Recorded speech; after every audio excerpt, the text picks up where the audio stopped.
Alors l'intelligence artificielle et l'agriculture, en principe ça n'a rien à voir, bien sûr que si.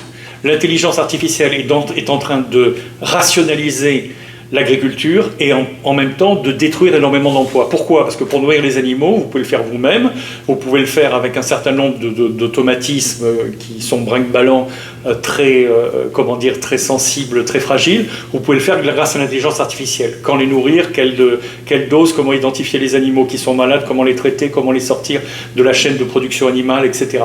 Comment est-ce qu'on gère les champs, comment est-ce qu'on sème, qu'on laboure, qu'on cultive, qu'on ramasse ensuite la récolte, etc. Tout ça, c'est des instruments mécaniques, bien sûr, mais pilotés maintenant par l'intelligence artificielle.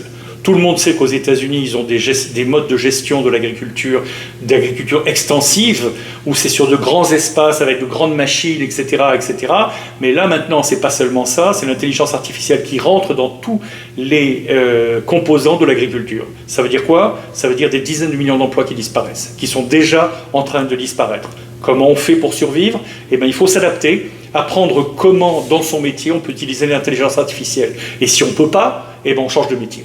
Et il vaut mieux avoir peur tout de suite que de se raconter que c'est pas si grave et qu'un jour tout ira bien, parce que non, c'est en train d'arriver, tout ira pas bien, et les entreprises licencient des millions de gens. McKinsey, qui est le plus grand cabinet d'audit du monde et le plus connu, a considéré que 850 millions de jobs vont disparaître d'aujourd'hui à 2030, c'est-à-dire tout de suite.